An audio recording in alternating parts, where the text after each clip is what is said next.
What up, what up, what up, what up, what up? Greetings. Thanks for listening. What's going on, people? 94 feet raw. Back again. It's been a minute. Talking NBA basketball. 2017, 2018. What's going on with Chewy? All good, man. Chilling, man. Enjoying the start of this season. Yeah. How about you, Rod? Interesting. I've been good. It's been interesting catching on this season so far. A lot of things have happened. Trades, teams are getting stronger, some are getting weaker, some are surprising. I don't know, fellas, if I'm going to start it off like that, what do you think about this season so far? What do you think about this season so far? What do you think about it? I don't know, man. I'm not going to go right for the juggler, but I guess, obviously, Gordon Hayward. Crazy injury. You know what I mean? Flip the Boston Celtics. Everyone thinks Boston Celtics are going to kind of just crash, struggle to find some identity, and they've done the opposite. You know what I mean? They're on a big streak. Been on about 12, 13 games in a row. You know, Kyrie's playing amazing. Al Horford's playing amazing. The rookies, you know, the young bucks are coming through. I think, you know, remember you saying about Jason Tatum. Russell about Jalen Brown as well. Yeah. He was like, no, you go back. I said he was going to be an all-star this year, potentially. Not this year. I didn't say this year. No, I said he's potentially going to be an all-star. I think I might have said. But, yeah, man, I think, you know, they're playing well. And I actually watched their games, and I think Kyrie's playing so controlled basketball, and he's taking over when he needs to, and he's showing quiet leadership. He's not trying to be vocal like, you know, Uncle LeBron, you know, but he's, you know, all hats off to Kyrie in particular, and Brad Stevens. I think it speaks volumes to the level of coach Brad Stevens. Yeah. It has to, man. You're not going to be able to roll off a win streak like that. First of all, to gather everybody's focus back in after the initial injury, where people could have just been, teammates could have been falling apart, you know, mentally in terms of, no, we can't do this anymore. But just to get to claw out those wins, he's done an amazing job, man. And now you've got these young guys, they're going to be fast tracked. It's not even just the two forwards, Jalen Brown and Tatum. They got these guys that weren't in the league last year, coming off the bench, playing significant roles as a bench team. And yeah, their bench is slightly weaker than arguably other teams, but their experience just fast tracking, you know. Yeah. Then you're gonna get Hayward coming back. Then they've still got these draft. Boston gonna be dangerous. Yeah, I respect that. There's something that's still playing in the back of my mind with Boston and with the team they've got and their youth being so important. That, you know, the league started a little bit earlier than expected, so there's a lot of teams that aren't in the shape that they should be in. Now, I know that's a cop-out because these are multi-million-dollar players that should be in shape all year round. But what I see is that, yeah, they've had a stumbling block and the coach has done the right things by motivating the players. Look, you've got a lot of things going on financially at Boston that can benefit these younger players. You know, with them trading Isaiah Thomas, that money there's around, there's got money for things and bits and pieces there. So you could kind of dangle that carrot in front of the younger players, even though there's salary caps, even though there's other things, you know, they stick at it if after a couple of years they'll get a decent contract. And I respect that. And the coach, yeah, he's got the soft skills, as it were, or the other skills to motivate the players in other ways that, say, a different coach from another time may not have done. Okay, but what are you seeing that you but think? For me, I just see that they've got a great start because of jumping off. I mean, they won a game without Kyrie. They won a couple of games without Kyrie because he damaged his face. Yeah, and they've done other bits and pieces. So for me, I see that they are a strong team. They are a strong team that can do things, but I think that the rest of them are going to catch up. There's still going to be some teams settling and doing things. Of course. For me, Hayward coming back is going to be the next season. That's for next season. Yeah, that's not even. But with next season, I see, you know, Errol, your favourite team, is only going to get stronger. Yeah, but Philly. I see Philly only getting stronger, and I'm not just trying to say that to rub it in and for the internal joke. Listen, you know, the only negative thing they can say about Mr. Simmons, yeah, Mr. Ben Simmons, I'm going to call him that because he can't shoot the ball. But the guy is 6'11", playing the point guard position, or bringing the ball down the floor and making the passes and seeing things. And then you've got, in my honest opinion, a player that makes Antetokounmpo look like a midget and LeBron look like Muggsy Bogues, playing a big man but doesn't act like a big man. Yeah, he's got touch, he's got ability, and he's a joker. You know, his comedy is there. So for me, I see other teams that have got possibility coming in and causing Boston that thing moving forward. Are they going to be a great team? Yes. But are there other teams that are in the East now that are going to be great at the same time that these guys are? Yes. You know one of them is Boston. The other one is Milwaukee. You know, I don't think it's even about the East and West right now, man. You know what I mean? I think everyone is trying to find who they are, and I think Boston had to adapt to Hayward so quickly that they found their personality Good point. so much And they were quicker. forced into it. Yeah, They made them you come know what I mean? together. And I think, you know, you're right about, you know, the season starting early and people coming back and not sure and they worried about the deals or whatever. I think Boston just said, you know what, this is basketball, this is stuff's real, anything can happen any minute, man. Guys, let's get it on. You know, and I you know, you got to respect them for that. And, you know, like I said, other teams will catch up. You know, I don't know if they'll beat, you know, Golden State or even Cleveland in the playoffs or whatever, but, you know, I love this season. I love the way it started. It's almost kind of give a kind of this different kind of aura, different aspect to what potentially is Cleveland, Golden State, you know, story all the time. So. You're right. No, in that respect, I don't see, you know, I'm just talking about the East right about now. But, you know, what you're seeing also is that those two teams that we predicted, I'm going to take the East Coast one for now, with Cleveland, in their current state, they're making mistakes, and you can kind of see how you can get at them, and they're making a lot of mistakes. So there's an opportunity for them to lose. Once, you know, nothing's guaranteed. No, and that's my whole point. That's what jumping you, but that's why I say it's a whole league thing, because you got Houston at a minute. We've got Chris Paul, but he's not playing, so James Harden's continuing playing really well. But when Chris Paul comes back, how's the dynamic going to work? Yeah. Your Golden State, you seem a bit sluggish to start off with. It's like they got the finals blues. They got the finals blues as it's classified. You've got OKC trying to merge personality, but with great players. But they're still, you know, they're still finding their feet. And I saw again. You know, it's a crazy season, but it was a crazy off season at the same time. I think this is just and there's so much settling down of the debris of the. It's like a huge explosion in the off season. Then everything's just settling down, and that's the key thing. And certain things can't settle as down as they would have because of the Hayward injury, Chris Paul injury, and whatnot. Well, yeah, you're right. And then go on. Golden State to me, man. Those guys, they took a few games to hit their stride. But my goodness, man, these guys they're just so potent, man. They score. It's hard to beat them because they score so much. You know what I mean? So for you to keep up with their scoring, but they play D as well. That's the difference. You understand? It's not like they're just like the old the Nash Phoenix Suns teams where they're scoring at that rate, but they ain't really stopping you. These guys, they D up as well, man. It's going to take a lot for them to overcome them, man. Yeah, but what I see with Golden State is I see players that are complacent in their roles. Now, what makes you see that? I'm talking about not the starters, not the main four. I'm talking about JaVale McGee.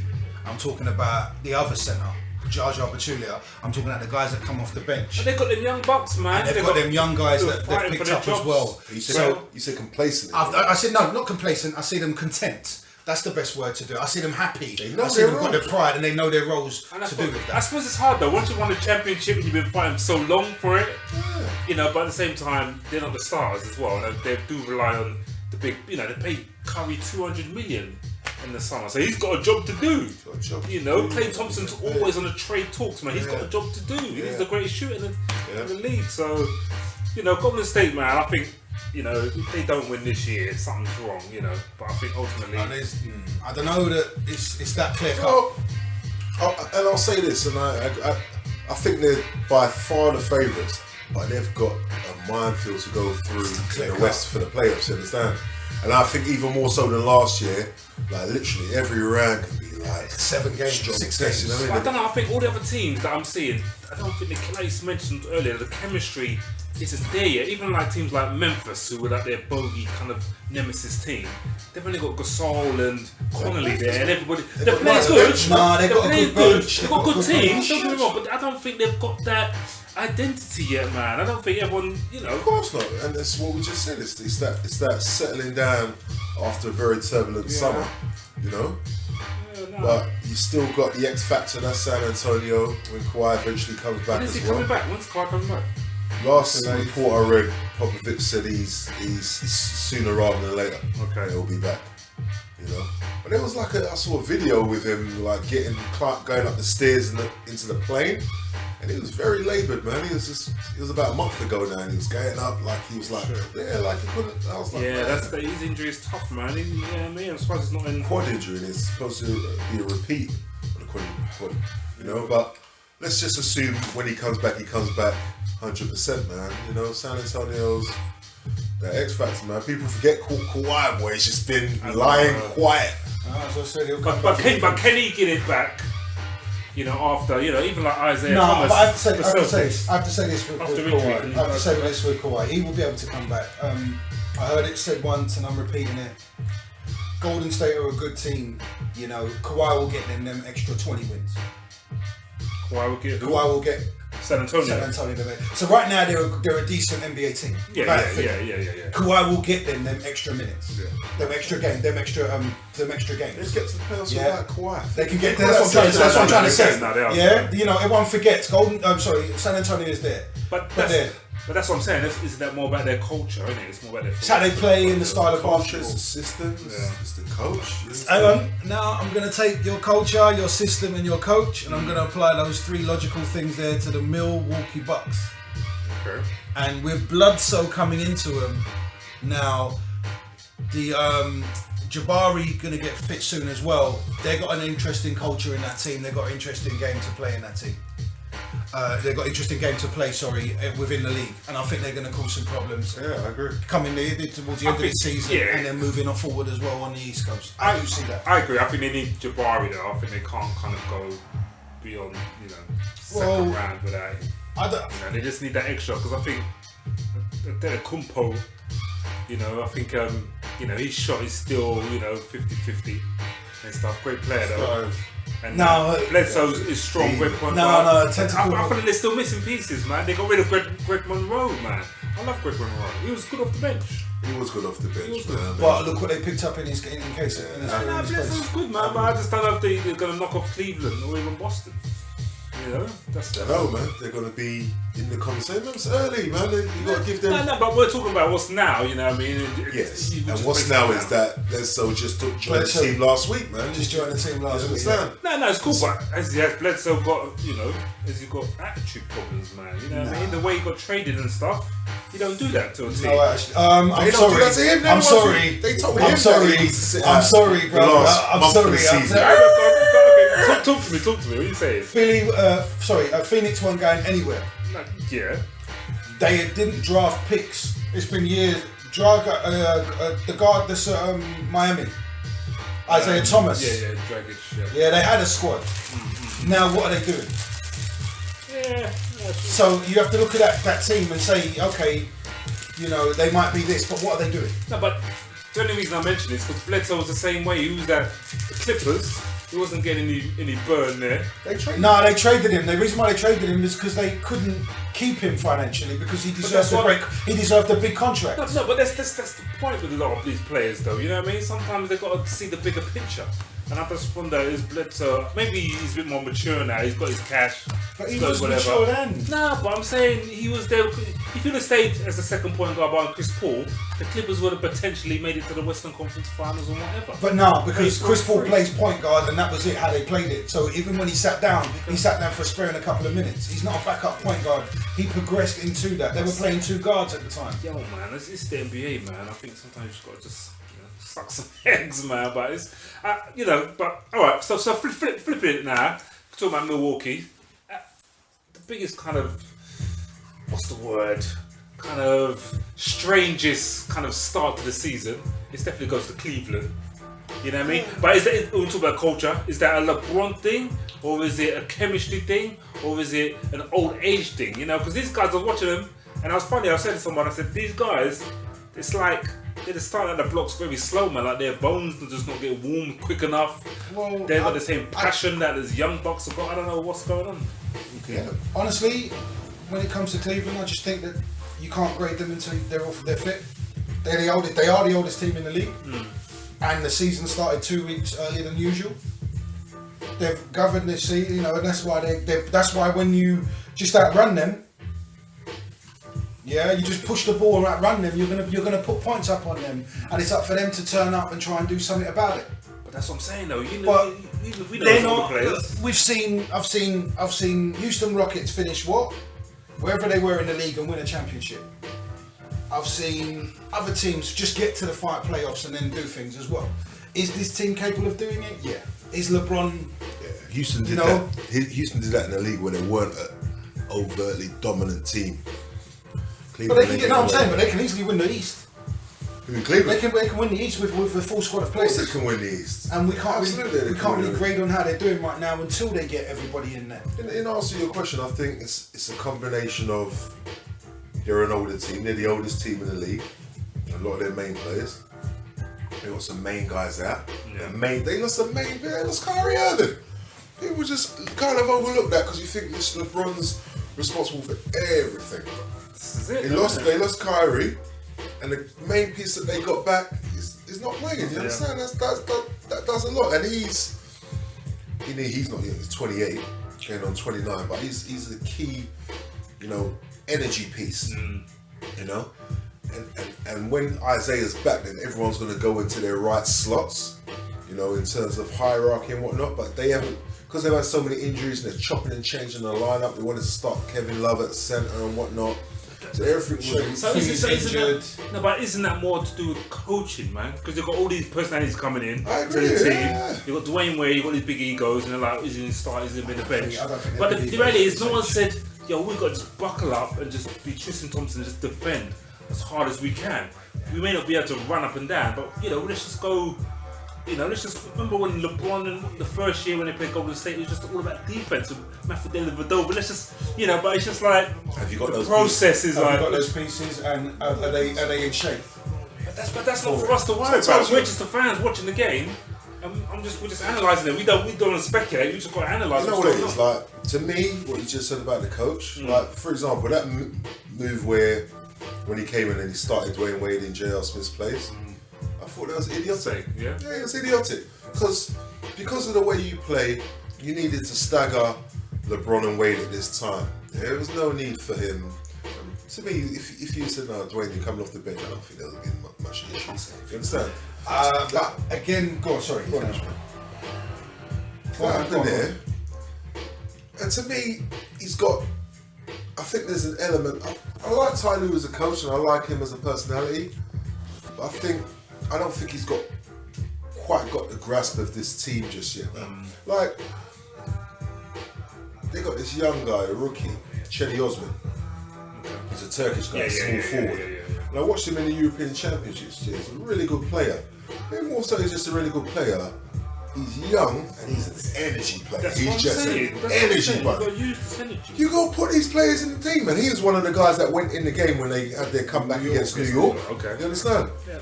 And even before that game, I've been watching their games and I'm thinking, why are you not playing this guy to inject some energy? Why are you not playing him? Because you've got all these other vets that you have to take care of their personalities and their egos and whatnot.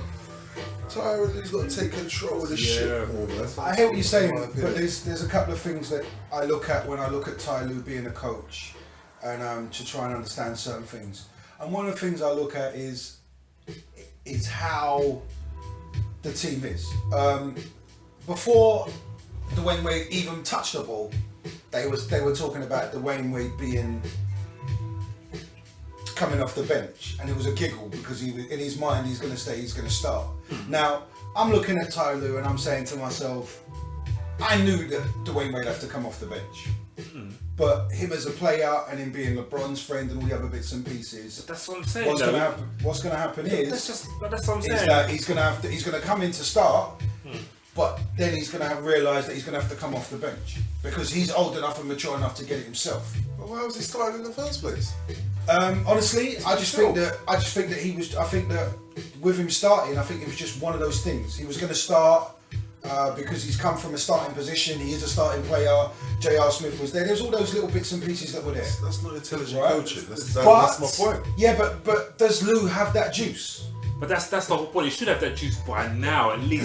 I don't think he's got that. I don't think he's got that thing right now because he's always going to be LeBron's team. LeBron's going to attract them things. So as long as he's working with the things that he is a championship coach, he is accomplished, But at the end of the day, in that environment, I think that, you know, like when they turned around and said Kevin Love's going to start at the 5, That's a mistake. and they're going to put Tristan Thompson on the bench. I'm just trying to look at the team, and I'm looking at players, and I'm looking at things like that, and I'm saying to myself, if I'm playing a game against Cleveland, and Dwayne Wade and LeBron James are starting, I know that Dwayne Wade he's not going to shoot like threes. Exactly. So I'm going to drop off of it. Yeah, and but then I also know that he can drive and he can do things, and I know that LeBron's going to do drive and do things as well. But the ball's only going to be in one hand at a time. So I know that if we're going to end up with both of them, the ball is going to stick and it's going to stay with them, and the other two players aren't going to get involved.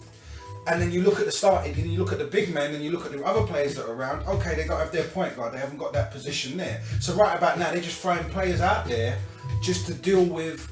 I know that Dwayne Wade can play point, and he can play 2 guard. So I'm going to put him out there, but just because we're still understanding our new team, because remember you've got Jay Crowder, you've got you've got Dwayne Wade, you've got Green, you've got Isaiah Thomas. You've got all this depth. You've got all this depth and all these players coming in. But they can't sustain maximum intensity for 48 minutes. Not yet, because they don't know who fits in where. They need to be told how to fit into it. No, but I think that's what they have the assistant coaches for, to advise him, you know what I mean? And Ty Lue's got to be able to say to his team of coaches, you guys got to watch film, you got to tell me how last season was, how this guy performed, how this time we're playing this team, Wade's got to come off this, his strength is this. But Jay Crowder's not the same, never going to play the same way he does against LeBron, because he plays LeBron's position. So how does he come in and play it? So what they do is they've made that thing where they put one of the big men out. But you know what it is?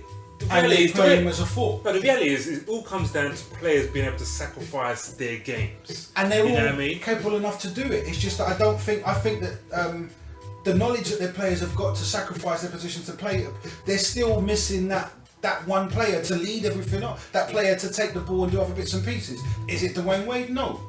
Is it Isaiah Thomas? Yeah, it's Isaiah Thomas. Yes, but because, you know... I don't think, you know what, I just think Cleveland's going to be a bust this year. I don't think so. I don't think they're going to make it. I don't think they're going to make it to the thing. That's harsh. I think that they're good enough. You can't grade them until they get everybody fit and everybody in the team, and then they get their system. They're still finding their way. What does it mean that they're a bust? They do what? I mean, a bust that they don't make it to the NBA Finals this year. You know what I mean? I think they'll try as hard as they can. What team do you think can take them out? I think the team could take them out. Maybe Sleeper, maybe Raptors, because they're quite consistent and they know who they are. Potentially Boston, if magically they continue on this streak or continue to do well, or even, you know, I don't know, maybe even someone young, like not Philly. I won't say Philly right now, but someone who's got that kind of energy to kind of stop them in the first couple of quarters of a couple of games. They can beat. Well, yeah, even a team like Washington. If Washington picks up one more piece as someone off the bench, there's a lot of ifs though. No, but it's off the bench. But I think Washington's got a good starting 5. You know what I mean? Porter's playing bloody well. He's hitting like threes like crazy. Beal and Wall consistent as ever. Gortat is strong in the side. I think they just can they beat LeBron in 7 games? But if they can't beat LeBron right now and they ain't found their feet. No, but I just think the season. I think LeBron is going to be so tired. He's getting older, Father Time, and stuff. And I just think I don't know if the chemistry is going to be there, because we forget that last year when they played Boston, Kyrie even won the streak and scored about 20 points in a row. Cleveland haven't got anyone who can do that. They haven't got anybody who can do that. You know what I mean? Isaiah Thomas won't be able to do that. Why not? Because, man, he's coming off a hip injury. How do you know? But you can't know. No. But this is what I'm saying. I'm talking about what's right now. I think if you talk about right now, even last year in the playoffs when he was a bit shaky, you know what I mean, he didn't really do much. No, I'm sorry. You know I think, and then we played with LeBron. He scored 50 in the playoff game. He did. He's the most. He's got the highest percentage in the fourth quarter points. Okay. So what I'm going to say. I'm going to say K Felder isn't Isaiah Thomas. All right, but same height, so there's going to be mismatches. So teams are going to try and exploit the mismatch. So straight away, Tyler. K Felder. Exactly. Remember K Felder who used to play for Cleveland? Yeah. So the same height, and they shoot the same. They're both left-handed as well. What's your point? So my point is, there's no use for them. So obviously they're going to say Thomas is a great shooter, scores well, but on defense, he doesn't get exploited. So he's not going to be playing as much as he did in Boston, because Boston didn't have no weapons. I've got a question for you. So they've got Shumpert and whatever they be. With that mindset, you really think that teams are going to change their offense, what they do offensively, just to go at Isaiah Thomas and disregard all the other plays, disregard what else? No, I'm not going to say that, but I'm saying it's going to be a problem. It's going to be say if Kyrie Irving is playing Isaiah Thomas, it's going to be a problem.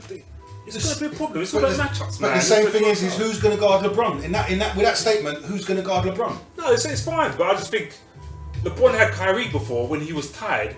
I don't think Isaiah Thomas compensates for Kyrie, basically. You know what I mean? Especially coming off an injury as well. He was good, man. He's a good player. We'll see. We'll see. I believe he'll come back because I don't think it's just. I think, to use someone else's analogy, he'll enable everybody else to play in the spots that they need to play. Yeah.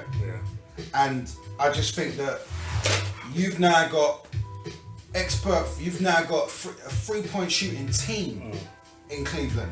Where every guy's, even now with LeBron's getting more mature with his 3-point jump shot and he's making them. And I just think that people ain't going to be, I'm going to step off LeBron to try and block Thingy's shot. Isaiah, or to try and stop Isaiah from scoring. Okay, let me say right now, I was watching something just on the news or basketball roundup, and it's that Cleveland clearly has got a problem with defense. You know what I mean? Absolutely. That's blatant. Defense is terrible. It's historically terrible. It's like LeBron's kind of worst season defensively. So I'm just thinking, obviously it can either get better or get worse. But I'm thinking, add a 5-foot guy into the mix. No, I don't disagree. I don't disagree with that, but I think that there's. But anyway, Cleveland is what it is. I don't want to drag it on. But I think Cleveland is, and I totally agree with you guys. I think, ultimately the season will tell. And I think Isaiah Thomas is not a scrub. He's definitely an all-star player. So it's fine. But, thoughts about, I suppose, Minnesota? You know what I mean? Because they would have got a good start. Why you say underachieving? Underachieving. Yeah. They're learning, they're clicking, they're trying to understand how to play. You say underachieving, that's set against whatever your expectations were. I expected them to be, especially with some old players that know Thibodeau's set up and other bits and pieces. I expect them, and with the existing two, alright, they had 3 young players, they traded one, they got a Butler, they've got, what's the big guy that plays on the inside that was at OKC, that was at Chicago, then OKC, and then he went to there, Taj Gibson, he's there as well, and with Jeff Teague, who hasn't played in Chicago like that, but played against them and understand what Thibodeau wants, and then you've got the team that was there last year. Yeah. And then they've picked up a couple of other players to do things as well. I think they're pretty strong. So for me, I think that this 2 weeks early is the same way I was backing LeBron and saying that. I think 2 weeks early has cost this team the gelling part of it, not the fitness part of it, the gelling part of it, to understand offenses and really understand, like Wiggins understand that Butler is a good player. Butler can do what, other bits and pieces. So the irony with Minnesota is that the offense has not been the issue, it's been the defense. It's been the defense. The Thibodeau team. Thibodeau team, and their defense has been, it's been an issue. It's not been great. The defense has not been great. Their offense has been okay. Listen, they're kind of about where I thought they'd be. You know what I mean? They're winning more games than they're losing. There's several games above 500. I look at them and OKC, 2 similar teams where you got so many different new parts coming together, and it's just kind of what Rodney just said. They're kind of missed 2 weeks. Not even. I disagree with the fact about the 2 weeks to get into shape. I think these guys, they do so much work in the off season now. I think, and I'm glad they made that change. I think the preseason was far too long. It's ridiculous for the amount of games that you play in the regular season. But 2 weeks to learn systems and bond and whatnot. But early in the season, you always have issues, continuity issues with offense and so on and so forth. Man, they'll get it down. Every team's in the same spot at the end of the day. You know what I mean? Okay, what's been your kind of biggest surprise so far? My biggest surprise, to be honest, is it's a boring answer, but how bad Cleveland is. That's been my main biggest early season surprise. Other than that, man, Surprise player? Surprise player. Surprise Surprise player this early. To be honest, how good Kristaps Porzingis has played this early. Snap, man. That's a great one, actually. Yeah, I'm really happy for him. Yeah. He just stepped up with the To be honest, New York as a team as well, I like their team, man. Seriously. Stephen A. Smith been getting on my nerves, man. He's been dissing Frank Ntilikina. They're so disrespectful. They can't even try and pronounce the guy's name properly. Like, that's the guy's name. It's like ignorant American stupid attitude sometimes. That's the thing. That's that mindset right there. Like, and don't get me wrong. Dennis Smith Jr. is a really good player. He's going to be really good. He's really dynamic and whatnot. He's not ready yet. Trust me, man. Frank's got locked down though. He's in his D as well, man. I know he's a good player. He's going to be alright. He's going to be alright. Good, solid player, runs offense. He just let him get his feet wet. Yeah. Trust me. Yeah, man. New York. Yeah, they've got a nice team, man. I tell you what I've liked about the early season. Okay. The historically classic teams that have not had success.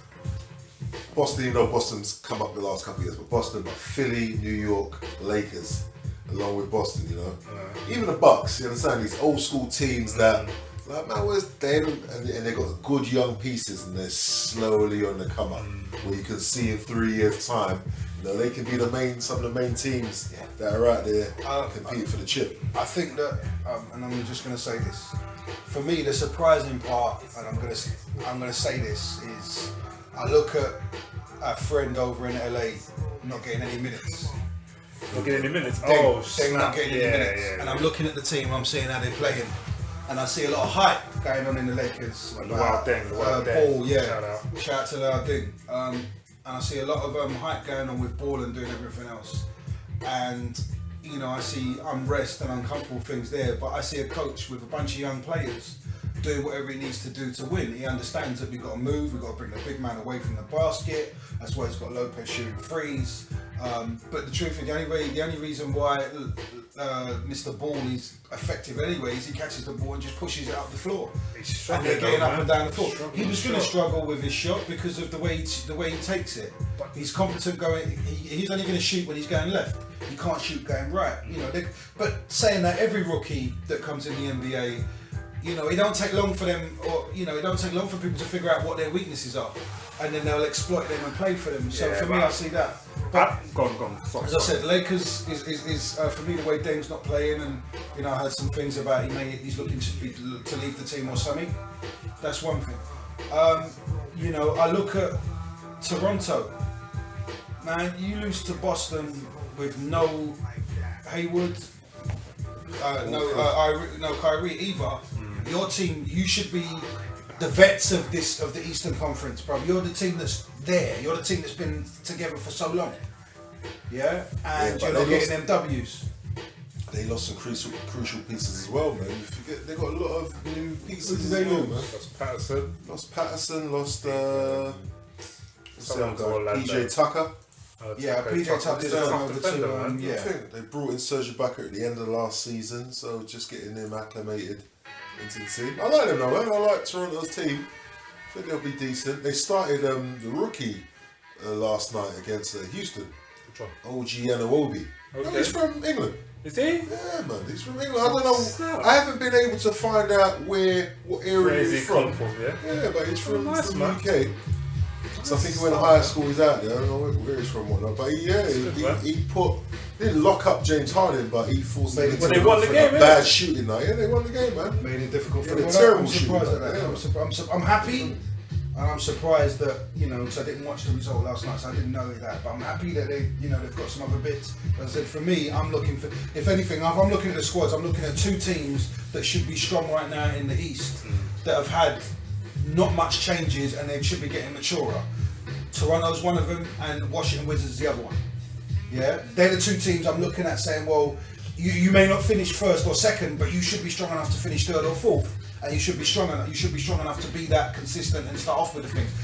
That's what I was looking at. It's true though, but I think it's that game of the NBA is a league of two halves, isn't it, man? You've got the regular season and you've got the bloody playoffs, man. It's a shame the regular season doesn't count for more.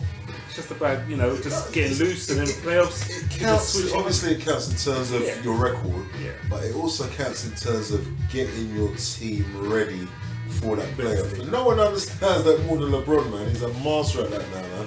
That's why I'm surprised Cleveland is starting so bad, but I'm not necessarily worried about it. I think they'll be alright they'll more than likely get to the playoffs. Washington don't get to the final, sorry. Washington don't convince me, man. That's one team, when I watch them, they've got good talent, don't get me wrong. I'm not, I don't see them. What do you think is? Do you think it's the leadership? Do you think it's John Wall? No. Or just the chemistry? What is leadership? I don't know, I just don't think that they're, sounds simplistic, I just don't think they're good enough. It's not good enough to... Yeah, I don't think I think they'll be there in the playoffs, obviously. I like Bradley Beal's game, man, but I think he's just, like you're saying, he's just got to take it to the next level to be, you know. When in this climate now, when someone like Otto Porter demands 100 million, 110 million, that's a lot of money to spend on, even though he's improved his game as a good player. He's an average player. You understand? He was an average player back in the day filling that role. Now they can't get that extra piece. Yeah. And when Golden State have got 4 superstars, and your fourth piece is, your third piece is Otto Porter, and Sam is a good player, but he's not been any good dollar. Yeah, man. So you can see why these teams are what they do is trying to play catch up now. But what you've got, these young teams that are saying they sit back and say, you know what, we can't beat these guys right now. It's what was Danny Ainge so masterful at doing. We can't beat these guys right now. So let's just take our time. When it's time to make them, we've got all these assets. They're gonna come. Oh yeah, all right. Oh yeah. Gordon Hayward, yeah. All right, Trough. You want to trade? Okay. You know what I mean? Yeah, you got everything ready, man. And he's planning it, man. So you got these. So I don't think a lot of these teams will challenge Golden State definitely for the next couple of years. And I think it's going to be that next generation. Maybe if a Klay Thompson decides that he wants a bigger paycheck and goes elsewhere, or there's some disharmony or whatnot, or injury or whatnot. But Golden State is going to be alright for the next few years. I don't really see someone beating them. I'll be very surprised if they don't win the league this year. Very surprising. But you could make some money, man. You could put some money down on 18.